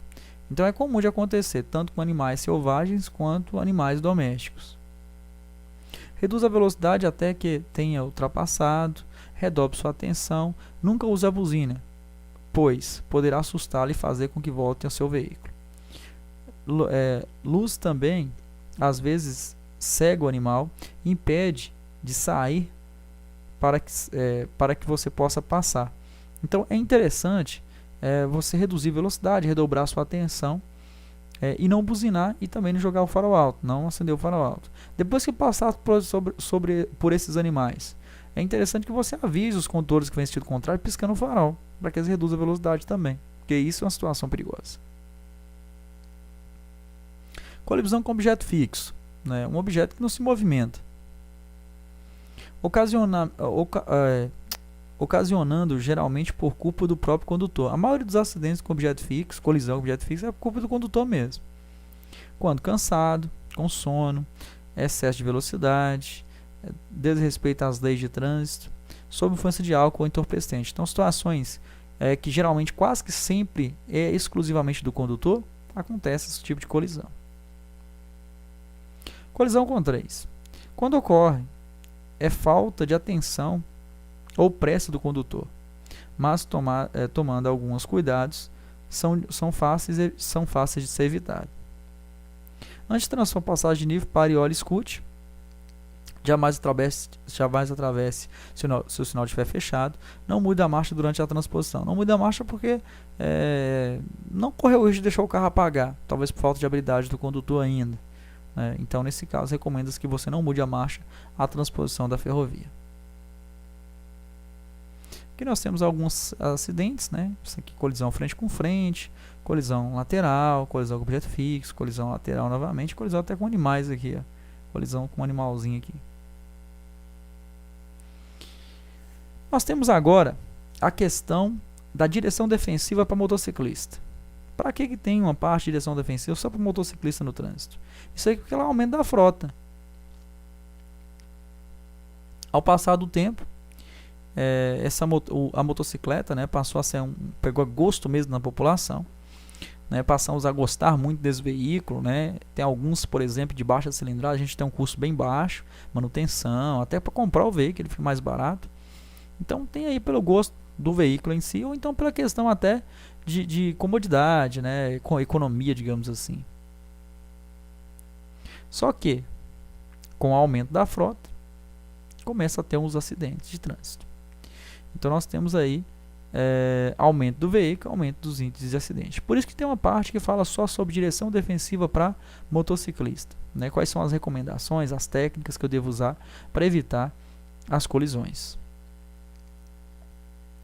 Eu tenho que saber aqui sobre o retrovisor de motocicleta. O retrovisor de motocicleta é convexo. O que é convexo? É um retrovisor que ele tem uma certa curvatura. Ele é interessante porque ele aumenta o campo de visão, só que ele tem seus contras. Os dois de motocicleta são convexos. Geralmente o carro, o lado esquerdo é plano e o lado direito é convexo. Com a convexidade, tem-se a ilusão que o objeto refletido a ele está na distância maior do que a real. Vamos ver aqui. Ó. Esse aqui é o plano e esse aqui é o convexo. Observa o campo de visão como é que é maior em comparação a esse. Só que se você for perceber, a imagem está menor. Observa o tamanho desse carro aqui para esse. Esse carro está pequenininho. Por quê? Como é que o convexo funciona? Ele diminui a imagem aumentando o campo de visão. Então observe. Esse aqui está dando a distância real. Esse aqui está dando a distância incorreta. Então esse que é o defeito. Com a convexidade, a ilusão que o objeto está refletido a ele está na distância maior do que a real. Então quando você olha para o espelho plano, você vê a distância real. Quando você olha para o convexo, você dá a distância incorreta. E o da motocicleta são os dois convexos. Do carro, geralmente, lado esquerdo aqui plano, lado direito lá vai ser esse aqui, o convexo. É bom e ruim. Aumenta o campo de visão, mas dá uma enganada para a gente aí. Segurança. Comprou uma motocicleta e agora é só sair por aí, não é? Não é bem assim. Além da habilidade para guiar o veículo, é preciso observar o detalhe mais importante, a segurança. É o mais comum. Se eu compro a motocicleta lá, já quer conduzir o veículo sem nenhum mínimo de segurança possível. O uso dos equipamentos é imprescindível para garantir a integridade física do condutor no caso de uma queda ou colisão. Então, usem os equipamentos. A gente tem aí um equipamento obrigatório só, por lei, que é o equipamento, que é o capacete. Tem uma resolução para esse capacete do CONTRAN. O resto, bota, luva, calça, isso é interessante que você use, recomenda que você use, mas não seria diretamente obrigatório. Transporte passageiro. Como é que eu devo transportar passageiro em motocicleta? O passageiro em motocicleta deverá ser transportado utilizando capacete de segurança. Aqui a gente está vendo o capacete de segurança para o passageiro. Utilizando vestuário de proteção. O que você estiver usando é interessante que ele use também. Em carro lateral acoplado ao veículo é uma forma de você conduzir também, que chama sidecar, seria um carro acoplado à motocicleta. Em assento suplementar atrás do condutor. Se tiver o carrinho lateral, vai usar essa forma aqui, ó, assento suplementar atrás do condutor, como já está sendo transportado, né, aqui nessa ilustração. Não transportar menor de 7 anos ou pessoas que não tenham condições de cuidar de sua própria segurança. Perfeito. Você pode transportar uma criança com 7 anos na motocicleta? Pode. Por enquanto, por lei, ainda não tem nada de mudança recente. Por enquanto, 7 anos na motocicleta pode, menor de 7 que não pode. Postura. A motocicleta, ela requer uma postura também, igual o carro. Essa postura a conduzir o veículo vai diminuir o desgaste físico e vai aumentar a questão da segurança, porque você vai usar os comandos de maneira correta. Então, braço ligeiramente flexionado, coluna ereta, os joelhos presos ao tanque, né, as pernas presas ao tanque, os pés em cima das pedaleiras, no meio da pedaleira, não deixar o pé abaixo. Então, pulso flexionado. Então, essa é uma postura que você deve conduzir a motocicleta, né? Então, essa postura aumenta a segurança e diminui o desgaste físico. Curva. Motocicleta, a gente está vendo a ilustração aqui, quanto maior a velocidade que a motocicleta está, mais inclinada tem que ser ela, ou menor o raio da curva mais fechada. Então, para que você tenha uma conduta correta, reduz a velocidade sempre, antes da curva. Comece a fazer a curva um pouco mais aberta também, né? A gente abre um pouco mais para ter um ângulo correto no final da curva. Reduz a velocidade antes para que você não incline exageradamente a motocicleta, porque exageradamente certamente você vai perder a estabilidade dela. Aqui a gente tem 3 principais técnicas à realização de curva com a motocicleta. Aqui seria a motocicleta em alta velocidade, a inclinação do motociclista é o mesmo da motocicleta. Pista com baixa aderência, não tem muita aderência na pista, exemplo, pista molhada. A inclinação da moto é menor do que o do motociclista, ele inclina mais que a moto. E aqui desviando de obstáculo, ou fazer curva em baixa velocidade. A motocicleta inclina mais do que o próprio piloto. Isso aí são técnicas para compensar as leis da física, para que você realize corretamente. Obstáculo. Passando por um obstáculo. Como é que a gente faz? Sendo inevitável, faça. Erga-se um pouco da motocicleta e não freie, né, em cima do obstáculo, porque certamente o estrago vai ser maior, o dano vai ser maior aí. Então nós temos que erguer-se um pouquinho da motocicleta, os braços e pernas vão servir como molas quando bater no impacto. São técnicas aí utilizadas para que você passe em um obstáculo. Frenagem. Saber frear é um dado básico para a segurança. Erros no momento de frenagem são causas de muitos acidentes com motocicletas no mundo inteiro. Então, na verdade, como é que eu freio? A gente tem que frear os 2 freios da motocicleta, freio dianteiro e freio traseiro. Eu não posso frear bruscamente esses freios, porque a roda trava e você perde a aderência da motocicleta. Aqui nós temos, utilizando aqui, ó, só o freio traseiro, aqui utilizando o freio traseiro e a embreagem ao mesmo, no final, usou o freio traseiro e embreagem no final, e aqui usou o freio dianteiro e o freio traseiro e embreagem no final. No final aqui é porque a embreagem também ela tem um detalhe. Quando você aciona a embreagem, você corta a rotação do motor para as rodas. Então a moto leva mais tempo a parar. Então quando você não aciona a embreagem e usa os freios, você está usando o freio motor da motocicleta. Então é como se você estivesse usando 3 freios. O freio dianteiro, o freio traseiro e o freio motor. Faz com que ela pare mais rápido. Cruzamento. Sempre é um perigo potencial, reduzir velocidade, olhar primeiro para a esquerda. Todo cruzamento, sendo ou não sinalizado, é interessante que você reduza a velocidade, para evitar a colisão. Lembrando que se você estiver conduzindo a motocicleta, você vai ser mais prejudicado numa colisão, por exemplo. Ao cruzar a pista, olhe primeiro para a esquerda. Pilotando à noite. É interessante que você analise que toda a parte elétrica do seu veículo esteja funcionando corretamente, a viseira em bom estado de conservação. Se acontecer um ofuscamento, olhar para aquela linha de bordo que está à direita da via. Nesse caso, são recomendações para que você guie a motocicleta. Lembrando, reduzir um pouquinho mais a velocidade também por essa condição adversa. Transitar em corredor. Não recomenda-se que você ande, não há infração específica para a questão do cruzamento aqui no Brasil, né? Não tem uma infração dirigindo entre o corredor, né? Transitar entre corredores. Mas tem infração que deixar de manter distância lateral entre os seus e os demais veículos é a infração. Então poderá ser até punido por isso. Então é interessante que você não ande, não recomendo que você ande nos corredores Isso é perigoso, né? O condutor pode não ver, te fechar no trânsito e causar um acidente. Adversidades do clima. Diante do perigo oferecido, o ideal mesmo é evitar a pilotagem. Mas, se não houver essa possibilidade, esteja pelo menos sempre muito bem equipado, com luvas, botas, roupa apropriada, em cada situação que a gente já avistar aí, né? Esteja preparado, porque a motocicleta te deixa uma sensação de liberdade. Muito bom guiar a motocicleta, mas a gente fica exposto a tudo, as condições do tempo e do clima. Aqui nós temos a operação de mototáxi ou motofrete. Isso aqui no caso são atividades remuneradas de acordo com o transporte de pessoas, mototáxi, ou o transporte de frete, mercadoria. As motocicletas e motonetas destinadas a transporte remunerado de carga e passageiro devem ser registradas com veículo de aluguel, tem que ter equipado com mata-cachorro, que é um equipamento que no caso seria para questão de tombamento com o veículo, protege suas pernas, né, no caso de acidente, antena corta-pipa, inspeção semestral de segurança. Aqui nós temos os itens, né? Aqui o mata-cachorro, aqui é o baú, aqui a alça de acoplamento, o capacete tem que ter esse retrorefletivo, né? Tem que ter a anteninha corta-pipa, isso aqui é para a linha de cerol, o colete retrorefletivo.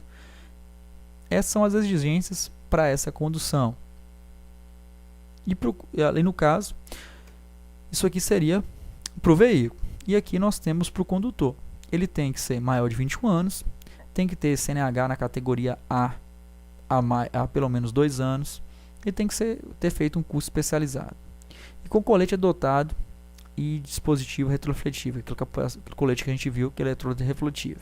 Essas são as 4 exigências para que o condutor exerça essa atividade. A idade, pelo menos 21 anos, categoria 2 anos de B, curso especializado, que é o curso de mototáxi motofrete, que vai ter curso prático e curso teórico, com o dispositivo, que é um colete, para essas situações. Aqui nós temos na prática, né? Olha lá, o capacete, o colete, o baú. Isso aí são as exigências registrado com placa de aluguel, uma placa vermelha. Aqui nós temos as especificações do baú. O baú ele deve ter no máximo 60 centímetros de largura, no máximo 60 centímetros de largura, desde que não exceda as extremidades internas dos espelhos retrovisores. Como é que seria isso? Para quando ele estiver conduzindo o veículo, ele vai olhar nos retrovisores. O baú não pode atrapalhar a visão dos espelhos retrovisores. Por isso que fala 60 centímetros de largura, desde que não exceda as extremidades internas. A altura do baú, no máximo 70 centímetros, a partir do banco aqui. Comprimento, final da moto, rabeta da moto. Terminou a moto, terminou o baú. Essas são as dimensões regulamentadas para o baú, para essa atividade, que é o equipamento fechado, que seria baú. Tem um dispositivo também aberto, que é o grelha ou grade. Aqui nós temos a altura da carga colocada no dispositivo no máximo 40 centímetros, ela não pode passar do dispositivo. Admite-se a altura até de 70 centímetros, se for a combinação. Combinação por quê? Porque tem situações em que a gente tem o baú com a grelha. Então, somou tudo até 70 centímetros. Mesma largura, a mesma altura é do baú também. A largura, 70 centímetros, a mesma coisa. Essa grelha pode chegar até 60 centímetros, desde que não interfira na visão dos espelhos retrovisores. Quer dizer o quê? O motoqueiro está andando, ele olha pelo espelho retrovisor ou não pode interferir na visão dos espelhos retrovisores. O comprimento, rabeta da moto. Terminou a moto, tem que terminar o dispositivo também.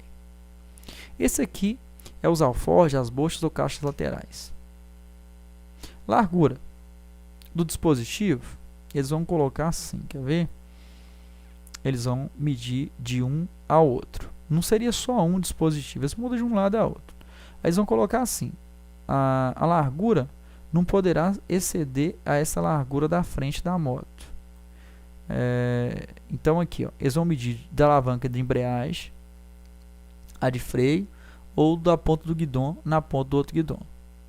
Então esse dispositivo não pode exceder essa parte frontal da moto. É como se fosse assim, se a moto for passar num local bem estreito, se a parte dela passar, se a parte da frente passar, traseira também tem que passar.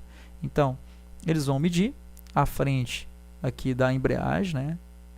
Eles vão medir aqui, ó, a alavanca de freio ou embreagem, a que for maior, extremidades do guidão ou alavanca de freio e embreagem, a que for maior, para poder instalar esse dispositivo aqui na motocicleta. Então, exemplo, se a parte da frente da moto passar, para a traseira também tem que passar. Então, nós vamos medir a frente com a traseira aqui para poder instalar o dispositivo. A altura não pode ser superior do banco. Tá? A altura aqui vai ser a mesma do banco. A altura dele vai chegar no máximo a essa. O comprimento, rabeta da moto. Terminou a moto também. Encerrou o dispositivo. Também tem essa aqui, ó. Isso se chama de baúzinho, né? É caixa especialmente projetada para acomodação de capacete. Ela pode exceder até 15 centímetros a partir do final da moto aqui. Então, aquela de capacete, ela pode ficar um pouco mais comprida do que o baú ou os outros dispositivos, que é as caixas ou alforjes ou as caixas laterais, que basicamente seria essa daqui. Ó. Essa aqui é a caixa, essa aqui é o baúzinho. Semi-reboque motocicleta. De acordo com a resolução 273, motocicleta ou motoneta pode tracionar semi-reboque se ela tiver mais de 120 cilindradas. Mais de 120, 121 a 122, mais de 120 cilindradas poderá tracionar o semi-reboque. Dimensões máximas do dispositivo.